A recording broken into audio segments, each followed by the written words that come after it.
By the divine grace of Jagannmata Sri Jnanakshi Rajarajeshwari, by the grace of the source of the universe Paramatma, we all are once again fortunate today to be present here to listen to the glory of Paramatma in the form of Jagat Janani, the mother of the universe. ಜಗನ್ಮಾತೆ ರಾಜರಾಜೇಶ್ವರಿ ಅಮ್ಮನವರ ಕೃಪೆಯಿಂದ ಹಾಗೂ ಪರಮಾತ್ಮನ ಕೃಪೆಯಿಂದ, ಅಂದರೆ ಈ ಜಗತ್ತಿನ ಮೂಲ ಕಾರಣವಾದ ಶಕ್ತಿಯ ಕೃಪೆಯಿಂದ ನಾವೆಲ್ಲರೂ ಮತ್ತೆ ಪರಮಾತ್ಮನ ಮಹಿಮೆಯನ್ನು ಜಗನ್ಮಾತೆ ರಾಜರಾಜೇಶ್ವರಿ ರೂಪದಲ್ಲಿ ಕೇಳಲು ಭಾಗ್ಯವಂತರಾಗಿದ್ದೇವೆ. ಮಧುಕೈಟಭರ ವಿನಾಶವಾಗಿದೆ, ಮಧುಕೈಟಭರ ಸಂಹಾರವಾಗಿದೆ. Now Madhu and Kaitaba, the two asuras, have been slain by Bhagavan Narayana by the grace of Devi. We all have heard about the Trimurtis, Brahma, Vishnu, Maheshwara. And we know that their consorts are, Brahma's consort is Saraswati Devi, Vishnu's consort is Lakshmi Devi, Bhagavan Maheshwara's consort is Parvati Devi. We call the three Devis as three Shaktis. And these three Shaktis are, they have come out of Bhagavati Jagat Janani Jagannmata Tripura Sundari Rajarajeshwari. So Jagat Janani, the mother of the universe, is higher than Brahma, Vishnu, Maheshwara also. She is higher than Saraswati, Lakshmi and Parvati also. In what manner shall we understand this one? We understand this from the point of view of manifestation. ಇದನ್ನು ಹೆಂಗೆ ನಾವು ಅರ್ಥ ಮಾಡ್ಕೊಳ್ಳೋದು? ತ್ರಿಮೂರ್ತಿಗಳಾದ ಬ್ರಹ್ಮ, ವಿಷ್ಣು, ಮಹೇಶ್ವರರಿಗಿಂತಲೂ ಅವರ ಅರ್ಧಾಂಗಿಣಿಗಳಾದ ಸರಸ್ವತಿ, ಲಕ್ಷ್ಮಿ ಮತ್ತು ಪಾರ್ವತಿಗಿಂತಲೂ ಭಗವತಿ ರಾಜರಾಜೇಶ್ವರಿ ಇನ್ನೂ ಎತ್ತರವಾದ ಮೂಲ ಕಾರಣವಾಗಿದ್ದಾಳೆ. ಅಂದರೆ ಸೂಕ್ಷ್ಮಾತಿ ಸೂಕ್ಷ್ಮ ಅಂತ ಅರ್ಥ. The subtle of the subtle of the subtlest Rajarajeshwari. So when we know this, what do we understand? At manifestation, it can be a complete manifestation or it can be a part manifestation also. ಪರಮಾತ್ಮ ಅಥವಾ ಪರಮೇಶ್ವರಿ ಅವತರಿಸಿದಾಗ ಅದು ಅಂಶಾವತಾರವೂ ಆಗಿರಬಹುದು ಅಥವಾ ಪೂರ್ಣಾವತಾರವೂ ಆಗಿರಬಹುದು. Once again understand, when Paramatma descends in any form to give darshan to any devotee at any time of this timeless universe, at any time of this timeless universe, Paramatma is at absolute liberty to come in a form which incorporates all the capacities of Paramatma, or it can come as a part manifestation also. So Lakshmi, Saraswati and Parvati are part manifestations. Brahma, Vishnu, Maheshwara are also part manifestations.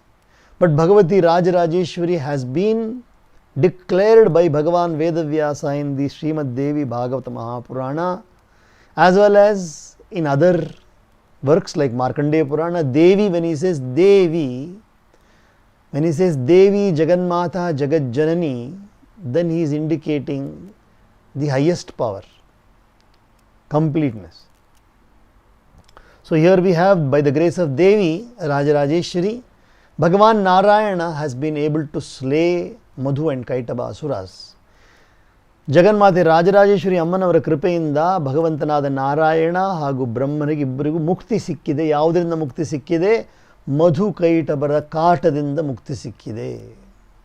ಮಧು ಎಂಬ ರಾಕ್ಷಸರ ಸಂಹಾರದಿಂದ ಭಗವಂತನಾದ ನಾರಾಯಣನಿಗೆ ಮಧ್ವರಿಹಿ ಎಂಬ ಹೆಸರು ಬಂತು. ಮಧ್ವರಿಹಿ, ಮಧುಸೂದನ ಎಂಬ ಹೆಸರು ಕೂಡ ಅದರಿಂದನೇ ಬಂದಿರೋದು. Narayana got the name of Madhusudana. Madhusudan, we have heard the word Madhusudan. This word Madhusudana comes from the fact that Bhagavan Narayana has slain the Rakshasa Madhu. Even the word Madhvarihi or Madhusudanaha, Both are meaning is the one who slew the Rakshasa called Madhu. ಮಧು ಎಂಬ ರಾಕ್ಷಸನನ್ನು ಸಂಹಾರ ಮಾಡಿದ್ದಕ್ಕೆ ಭಗವಂತನಾದ ನಾರಾಯಣಿಗೆ ಮಧ್ವರಿಹಿ, ಮಧುಜಿತ್, ಮಧುಸೂದನ ಎಂಬ ಹಲವಾರು ಹೆಸರುಗಳು ಅವರಿಗೆ. Now all the rishis are now eager. Now they have heard this beautiful account from Suta Rishi. Now when you hear such beautiful accounts from a rishi, one is not satiated. ನಮಗೆ ತೃಪ್ತಿ ಆಗದು. ಆ ತೃಪ್ತಿ ಆಗದ ಕಾರಣದಿಂದ ಮತ್ತೆ ಋಷಿಗಳು ಕೇಳ್ತಾ ಇದ್ದಾರೆ, ಸೂತ ಋಷಿಯನ್ನು ಕೇಳ್ತಾ ಇದ್ದಾರೆ. Chapter 10 on Shiva granting boons. ಋಷಯ ಊಚುಹು ಸೂತ ಪೂರ್ವಂ ತ್ವಯಾ ಪ್ರೋಕ್ತಂ ವ್ಯಾಸೇನಾಮಿತ ತೇಜಸಾ ಕೃತ್ವಾ ಪುರಾಣಮಖಿಲಂ ಶುಕಾಯಾಧ್ಯಾಪಿತಂ ಶುಭಂ ವ್ಯಾಸೇನ ತು ತಪಸ್ತಪ್ತ್ವಾ ಕಥಮುತ್ಪಾದಿತಃ ಶುಕಃ ವಿಸ್ತರಂ ಬ್ರೂಹಿ ಸಕಲಂ ಯಚ್ಛ್ರುತಂ Krishna ತಸ್ತ್ವಯಾ. The rishi said, O Suta, you told before that Vyasadeva of unrivaled spirit composed all the Puranas and taught them to his own son Shukadeva. But how did Vyasadeva, who was incessantly engaged in tapasya, procreate Shuka? Describe to us in detail what you have heard directly from Krishna Dvaipayana Vyasa. ಋಷಿಗಳು ಕೇಳ್ತಾರೆ, ಓ ಸೂತರೆ, ನೀವು ಹಿಂದೆ ನಮಗೆ ಹೇಳಿದ್ದೀರಿ ವ್ಯಾಸದೇವರು ಅತಿ ಅದ್ಭುತವಾದ ಉತ್ಸಾಹವುಳ್ಳವರು, ಎಲ್ಲ ಪುರಾಣಗಳ ರಚನೆಯನ್ನು ಮಾಡಿ ತಮ್ಮ ಮಗನಾದ ಶುಕದೇವರಿಗೆ ಬೋಧಿಸಿದರು ಅಂತ ಹೇಳಿದ್ದೀರಲ್ಲ. ಓ Suta Rishi, you have told us that earlier that Vedavyasa Rishi of that wonderful spirit, he had compiled all the Puranas and then taught it to his son Shukadeva. ಆದರೆ ಈ ವ್ಯಾಸದೇವರು ನಿರಂತರವಾಗಿಯೂ ತಪಸ್ಸಿನಲ್ಲಿದ್ದವರು ಶುಕದೇವರಿಗೆ ಜನ್ಮವನ್ನು ಹೇಗೆ ಕೊಟ್ಟರು, ಶುಕದೇವರು ಅವರ ಪುತ್ರನಾಗಿ ಹೇಗೆ ಬಂದರು, ನಮಗೆ ಅರ್ಥ ಆಗ್ತಾ ಇಲ್ವಲ್ಲ. ಅದನ್ನು ವಿಸ್ತಾರವಾಗಿ ನಮಗೆ ದಯವಿಟ್ಟು ಹೇಳಿ. How did Shuka become the son of Vedavyasa? Describe to us in detail that one. ಸೂತ ಉವಾಚ ಪ್ರವಕ್ಷ್ಯಾಮಿ ಶುಕೋತ್ಪತ್ತಿಂ ವ್ಯಾಸಾತ್ ಸತ್ಯವತೀ ಸುತಾತ್ ಯಥೋತ್ಪನ್ನ ಶುಕಃ ಸಾಕ್ಷಾತ್ ಯೋಗಿನಾಂ ಪ್ರವರೋ ಮುನಿಃ.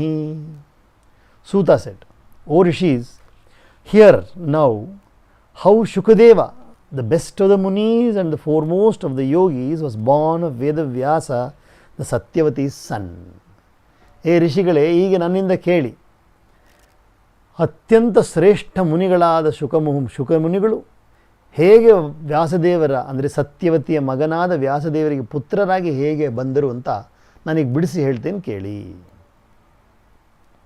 ಮೇರು ಶೃಂಗೇ ಮಹಾರಮ್ಯೇ ವ್ಯಾಸ ಸತ್ಯವತೀ ಸುತಃ ವ್ಯಾಸ ಸತ್ಯವತೀ ಸುತಃ ತಪಶ್ಚಚಾರಸೋತ್ಯುಗ್ರಂ ಪುತ್ರಾರ್ಥಂ ಕೃತನಿಶ್ಚಯಃ. ಒಮ್ಮೆ on the very beautiful summit of Mount ಮೇರು, Vyasa, son of Satyavati, firmly determined, practiced very severe austerities for the attainment of a son. ಆಶ್ಚರ್ಯವಾಗಿದೆ. Look at how surprising it is. That great tapasvi Vedavyasa Rishi, now he has got in his mind that he should have a son. So he went to Meru Parvata, Mount Meru, and then he performed tapasya with only one goal. The goal was to attain a son. ಒಬ್ಬ ಮಗನನ್ನು ಪಡೆಯಬೇಕಂತ ಭಗವಂತನಾದ ವೇದವ್ಯಾಸರು ಮೇರು ಪರ್ವತಕ್ಕೆ ಹೋಗಿ ಅಲ್ಲಿ ಕುಳಿತು ತಪಸ್ಸನ್ನು ಆಚರಣೆ ಮಾಡಿದ್ದಾರಂತೆ. ಜಪನ್ನೇಕಾಕ್ಷರಂ ಮಂತ್ರಂ ವಾಗ್ಬೀಜಂ ನಾರದಾಚ್ಛ್ರುತಂ ಧ್ಯಾಯನ್ ಪರಾಂ ಮಹಾಮಾಯಾಂ ಯತ್ರ ಕಾಮಸ್ತಪೋನಿಧಿ. ಇವಾಗೇನು ಮಾಡಿದರು ವೇದವ್ಯಾಸರು? ನಾರದರಿಂದ ಏಕಾಕ್ಷರ ವಾಗ್ಬೀಜವನ್ನು ಪಡೆದಿದ್ದಾರೆ, ವಾಗ್ಬೀಜ ಮಂತ್ರವನ್ನು. Vedavyasa Rishi has now received initiation mantra diksha from Bhagavan Narada Muni. Narada Rishi has given him the Ekakshara, single syllable mantra, or called as Vagbija. He has received a Vagbijam from Narada Rishi. By repeating this Vagbija mantra, he worshipped Mahamaya. ಮಹಾಮಾಯೆಯಾದ ಭಗವತಿಯನ್ನು ಆರಾಧನೆ ಮಾಡ್ತಾ ಇದ್ದರಂತೆ ವೇದವ್ಯಾಸರು ಈ ಏಕಾಕ್ಷರ ಬೀಜ ಮಂತ್ರವನ್ನು ಉಚ್ಚಾರಣೆ ಮಾಡುತ್ತಾ. ಅಗ್ನೇರ್ಭೂಮೇಸ್ತಥಾ ವಾಯೋರ್ ಅಂತರಿಕ್ಷಸ್ಯ ಚಾಪ್ಯಯಂ ವೀರ್ಯೇಣ ಸಂಮಿತಃ ಪುತ್ರೋ ಮಮ ಭೂಯಾದಿತಿ ಸ್ಮಃ.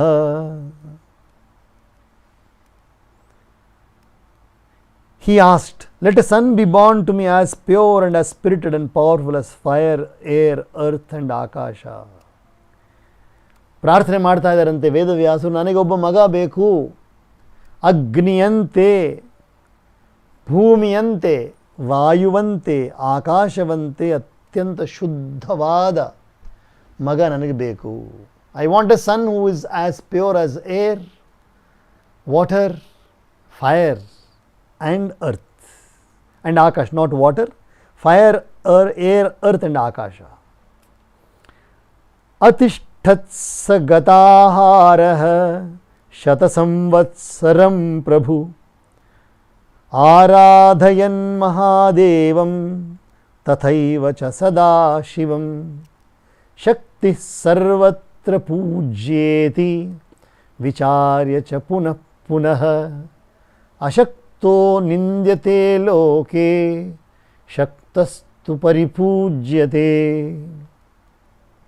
He thought over in his mind that the man possessed of Shakti is worshipped in this world and the man devoid of Shakti is censured here, and thus came to the conclusion that Shakti is therefore worshipped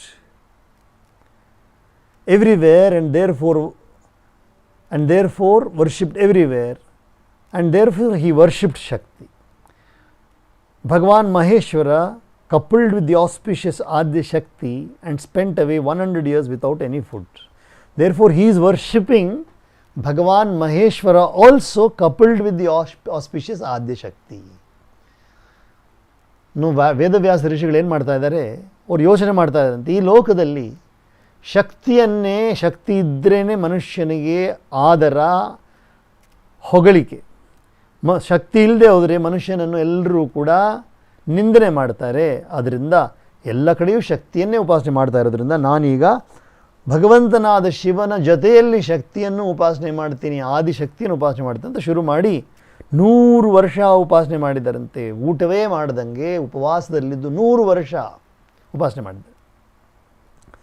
ಯತ್ರ ಪರ್ವತ ಶೃಂಗೇ Y ಕರ್ಣಿಕಾರವನಾದ್ಭುತೆ ಕ್ರೀಡಂತಿ ದೇವತಾ ಸರ್ವೇ ಮುನಯಶ್ಚ ತಪೋಧಿಕಾ ಆದಿತ್ಯಾ ವಸವೋ ರುದ್ರಾ ಮರುತಶ್ಚಾಶ್ವಿನೌ ತಥಾ ವಸಂತಿ ಮುನಯೋ ಯತ್ರ ಯೇ ಚಾನ್ಯ ಬ್ರಹ್ಮವಿತ್ತಮಾ ತತ್ರ ಹೇಮಗಿರೇ ಶೃಂಗೇ ಸಂಗೀತಧ್ವನಿನಾದಿತೆ ತಪಶ್ಚಚಾರ ಧರ್ಮಾತ್ಮಾ ವ್ಯಾಸಃ ಸತ್ಯವತೀ ಸುತಃ. ಮತ್ತೆ ಯಾವ ಜಾಗದಲ್ಲಿ ಹೋಗಿ ತಪಸ್ಸನ್ನು ಆಚರಣೆ ಮಾಡ್ತಾರಂತ ಇನ್ನೊಂದು ಜಾಗದಲ್ಲಿ he began his tapasya on that mountain summit which is ornamented with the garden of Karnikara, where all the devas play and where live the munis highly ascetic, the Adityas, Vasus, Rudras, Maruts, the 2 Ashwins, and the other mindful rishis, the knowers of Brahman, and where the kinnaras always resound the air with their songs of music, etc. Such a place Vyasadeva preferred for his tapasya. ಎಲ್ಲ ದೇವತೆಗಳು, ಎಲ್ಲ ದೇವ ಕಿನ್ನರ ವಸುಗಳು, ಮರುತ್ತುಗಳು, ರುದ್ರರು, ಅಶ್ವಿನಿಗಳು, ಋಷಿಗಳು, ಬ್ರಹ್ಮಜ್ಞಾನಿಗಳು ತಪಸ್ಸು ಮಾಡುವ ಆ ಸುಂದರವಾದ ಜಾಗದಲ್ಲಿ ಪರ್ವತದ ಮೇಲೆ ಭಗವಂತನಾದ ವೇದವ್ಯಾಸ ಋಷಿ ಕರ್ಣಿಕಾರ ಎಂಬ ಜಾಗದಲ್ಲಿ ಅವರು ಆ ಉದ್ಯಾನವನದಲ್ಲಿ ಹೋಗಿ ತಪಸ್ಸನ್ನು ಆಚರಣೆ ಮಾಡ್ತಾರಂತೆ.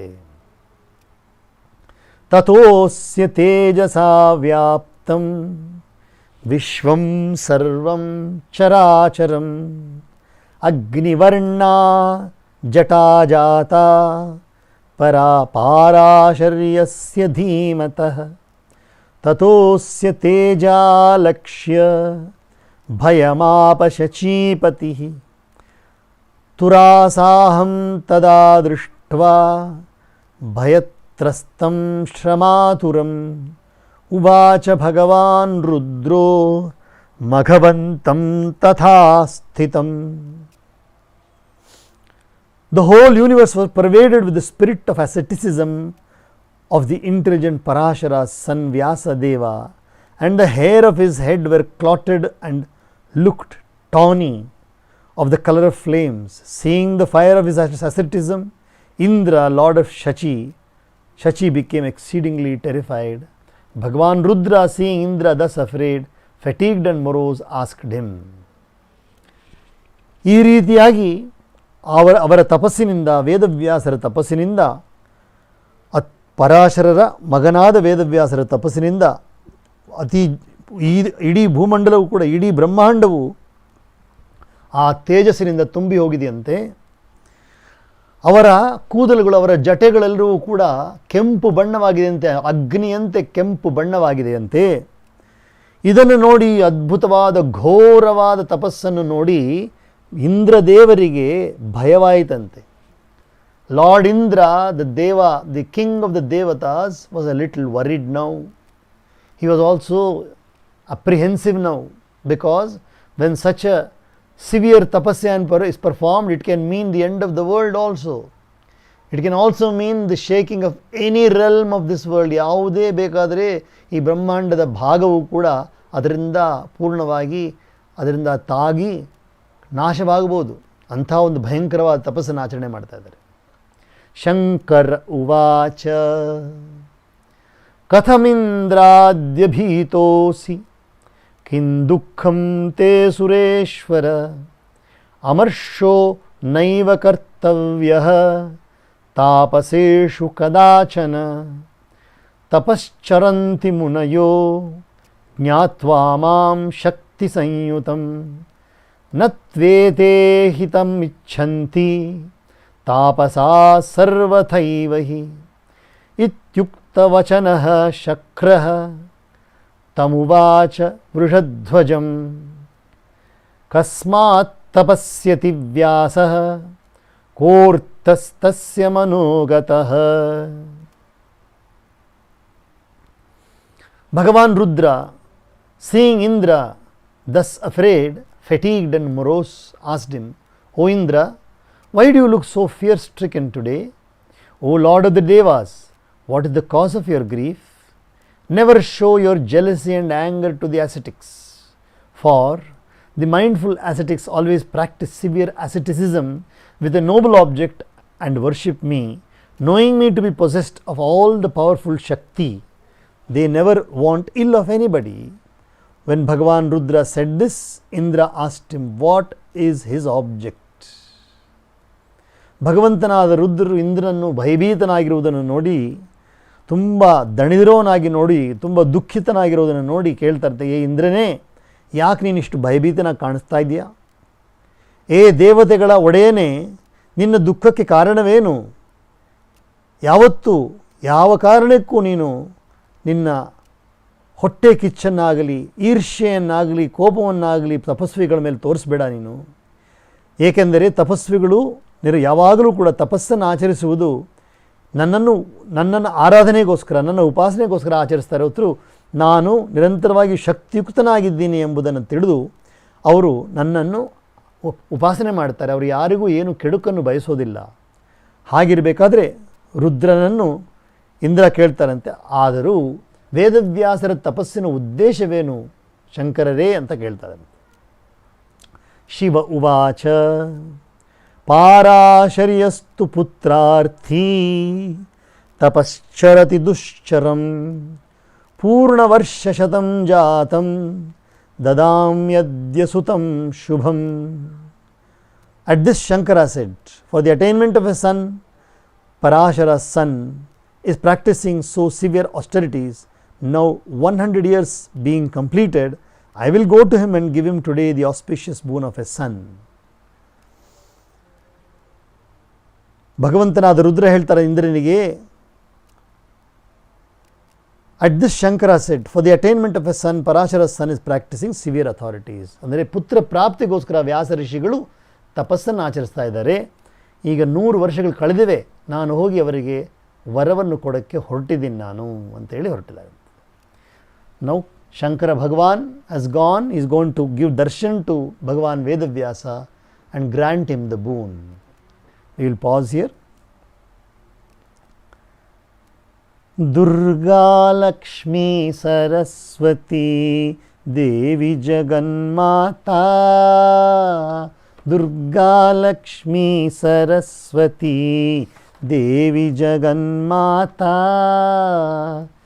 ದೇವಿ ಜಗನ್ಮಾತಾ ಮಾಂ ಪಾಹಿ ಜಗನ್ಮಾತಾ, ದೇವಿ ಜಗನ್ಮಾತಾ ಮಾಂ ಪಾಹಿ ಜಗನ್ಮಾತಾ, ಪಾಹಿ ಜಗನ್ಮಾತಾ ಮಾಂ ಪಾಹಿ ಜಗನ್ಮಾತಾ, ಪಾಹಿ ಜಗನ್ಮಾತಾ ಮಾಂ ಪಾಹಿ ಜಗನ್ಮಾತಾ. ಅಂಬೆ ಜಗನ್ಮಾತಾ ಜಗದಂಬೆ ಜಗನ್ಮಾತಾ, ಅಂಬೆ ಜಗನ್ಮಾತಾ ಜಗದಂಬೆ ಜಗನ್ಮಾತಾ, ಪಾಹಿ ಜಗನ್ಮಾತಾ ಮಾಂ ಪಾಹಿ ಜಗನ್ಮಾತಾ, ಪಾಹಿ ಜಗನ್ಮಾತಾ ಮಾಂ ಪಾಹಿ ಜಗನ್ಮಾತಾ. ದುರ್ಗಾ ಲಕ್ಷ್ಮೀ ಸರಸ್ವತಿ ದೇವಿ ಜಗನ್ಮಾತಾ, ದುರ್ಗಾ ಲಕ್ಷ್ಮೀ ಸರಸ್ವತಿ ದೇವಿ ಜಗನ್ಮಾತಾ. ಓಂ ಸಹನಾವವತು ಸಹನೌ ಭುನಕ್ತು ಸಹ ವೀರ್ಯಂಕರವಾವಹೈ ತೇಜಸ್ವಿನಾವಧೀತಮಸ್ತು ಮಾ ವಿದ್ವಿಷಾವಹೈ. ಓಂ ಶಾಂತಿ ಶಾಂತಿ ಶಾಂತಿ. ಸರ್ವೇ ಭವಂತು ಸುಖಿನಃ, ಸರ್ವೇ ಸಂತು ನಿರಾಮಯಾಃ, ಸರ್ವೇ ಭದ್ರಾಣಿ ಪಶ್ಯಂತು, ಮಾ ಕಶ್ಚಿತ್ ದುಃಖಭಾಗ್ ಭವೇತ್. ಓಂ ಶಾಂತಿ ಶಾಂತಿ ಶಾಂತಿ.